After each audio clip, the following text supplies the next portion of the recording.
ꯁꯥꯔꯗ ꯑꯩꯈꯣꯏꯒꯤ CM ꯁꯥꯔꯗ ꯍꯥꯏꯖꯔꯝꯕꯅꯦ ꯑꯩꯈꯣꯏꯒꯤ ꯃꯍꯩꯁꯤꯡ ꯇꯝꯕꯗ ꯇꯁꯦꯡꯅ ꯍꯥꯏꯔꯒꯗꯤ ꯑꯩꯈꯣꯏ ꯏꯁꯇꯨꯗꯦꯟꯁꯤꯡꯁꯦ ꯀꯣꯂꯣꯝ ꯄꯥꯏꯔꯒ ꯑꯩꯈꯣꯏꯁꯦ ꯂꯥꯏꯔꯤꯛ ꯇꯝꯗꯣꯔꯤꯕ꯭ꯔꯥ ꯅꯠꯇ꯭ꯔꯒꯅ ꯈꯨꯠꯂꯥꯏ ꯄꯥꯏꯔꯒ ꯈꯨꯠꯇ ꯈꯨꯠꯂꯥꯏ ꯄꯥꯏꯔꯒ ꯏꯃꯥ ꯂꯩꯕꯥꯛꯀꯤꯗꯃꯛꯇ ꯂꯥꯟꯊꯦꯡꯅꯗꯣꯔꯤꯕ꯭ꯔꯥ ꯇꯁꯦꯡꯅ ꯑꯩꯈꯣꯏꯁꯦ ꯆꯃꯝꯅꯔꯦꯕ ꯑꯩꯈꯣꯏ ꯇꯁꯦꯡꯅ ꯍꯥꯏꯔꯕꯗ ꯌꯥꯝꯅ ꯐ꯭ꯔꯤꯂꯤ ꯂꯥꯏꯔꯤꯛ ꯇꯝꯅꯤꯡꯉꯦ ꯁꯥꯔꯗ ꯑꯩꯈꯣꯏꯅ ꯄꯨꯈꯠꯆꯔꯝꯃꯦ ꯑꯩꯈꯣꯏ ꯇꯁꯦꯡꯅ ꯂꯥꯏꯔꯤꯛꯁꯦ ꯐ꯭ꯔꯤꯂꯤ ꯇꯝꯅꯤꯡꯉꯦ ꯈꯣꯠꯅꯤꯡꯉꯦꯅ ꯁꯥꯔꯅ ꯃꯥꯅ ꯑꯊꯨꯕ ꯃꯇꯝꯗ ꯑꯗꯨꯁꯤꯡꯗꯨ ꯐꯪꯍꯟꯒꯅꯤ ꯍꯥꯏꯕꯤꯔꯦ ꯑꯗꯨꯒ ꯑꯩꯈꯣꯏꯅ ꯁꯦꯟꯇ꯭ꯔꯦꯜ ꯐꯣꯔꯁ ꯍꯥꯏꯕꯗꯤ ARꯁꯦ ꯑꯩꯈꯣꯏꯅ ꯃꯅꯤꯄꯨꯔꯗꯒꯤ ꯂꯧꯊꯣꯛꯄꯤꯅꯕ ꯃꯉꯣꯟꯗ ꯍꯥꯏꯒꯦ ꯃꯥꯅ ꯕꯇꯥꯂꯤꯌꯟ ꯑꯁꯤ ꯂꯧꯊꯣꯛꯄꯤꯅꯕ ꯃꯈꯥ ꯇꯥꯅ ꯃꯥꯅ ꯁꯤ ꯂꯧꯊꯣꯛꯅꯕꯅ ꯍꯣꯠꯅꯔꯤꯅ ꯑꯩꯈꯣꯏ ꯊꯥꯖꯕ ꯊꯝꯕꯤꯔꯦ ꯑꯗꯨꯒ ꯑꯩꯈꯣꯏꯒꯤ ꯌꯨꯅꯤꯐꯥꯏꯠ ꯀꯃꯥꯟꯁꯦ ꯑꯇꯣꯞꯄ ꯍꯥꯏꯗꯤ ꯑꯇꯣꯞꯄ ꯃꯤꯅ ꯄꯥꯏꯔꯒ ꯂꯩꯔꯤꯗꯅ ꯑꯗꯣ ꯑꯩꯈꯣꯏꯅ ꯁꯥꯔꯗ CM ꯁꯥꯔ ꯃꯁꯥꯃꯛꯅ パイビーナバ ꯍꯥꯏꯖꯔꯝꯃꯦ CM ꯁꯥꯔ ꯃꯁꯥꯅꯁꯨ ꯃꯥꯅ ꯄꯥꯏꯅꯕ ꯍꯣꯠꯅꯔꯒꯦꯅ ꯍꯥꯏꯔꯛꯑꯦ ꯑꯗꯨꯒ ꯍꯣꯠꯅꯅꯕꯁꯨ ꯇꯧꯔꯤꯅ ꯑꯩꯈꯣꯏꯗ ꯊꯥꯖꯕꯗꯨꯃ ꯄꯤꯕꯤꯔꯦ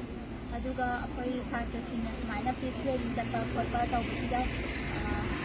ꯁ꯭ꯇꯦꯠ ꯐꯣꯔꯁꯄꯨ ꯑꯣꯏꯔꯣ ꯁꯦꯟꯇ꯭ꯔꯦꯜ ꯐꯣꯔꯁꯄꯨ ꯑꯣꯏꯔꯣ ꯁꯥꯇ꯭ꯔꯁꯤꯡꯅ ꯇꯤꯌꯔꯒ꯭ꯌꯥꯁ ꯀꯥꯞꯄ ꯈꯣꯠꯄ ꯇꯧꯕꯁꯦ ꯁꯤꯁꯦ ꯅꯨꯡꯉꯥꯏꯇꯦ ꯈꯣꯠꯇꯦ ꯁꯤꯗꯤ ꯍꯥꯏꯗꯤ ꯁꯤꯗꯤ ꯂꯣꯒꯤ ꯃꯑꯣꯡꯗꯗꯤ ꯃꯁꯤ ꯑꯔꯥꯟꯕ ꯑꯣꯏꯒꯅꯤꯅ ꯈꯟꯖꯩꯕ ꯑꯗꯨ ꯁꯥꯔꯗ ꯍꯥꯏ ꯃꯇꯝꯗ ꯁꯥꯔꯅꯁꯨ ꯍꯥꯏꯕꯤꯔꯛꯑꯦ ꯃꯥꯅ ꯑꯗꯨꯗꯣ ꯇꯧꯗꯅꯕ ꯃꯥꯅ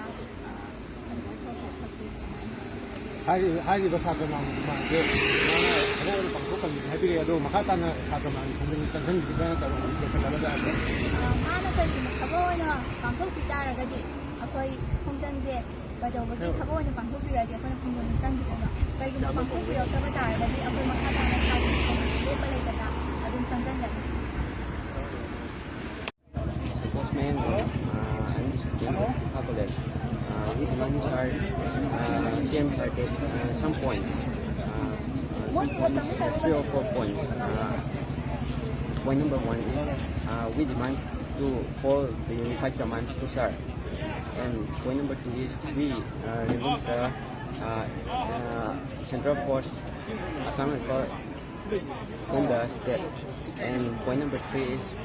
we want to study peacefully without turning this situation in the What is the response of the Chief Minister? He gave us trust to His trust. his trust to do all the demands we get. Thank you.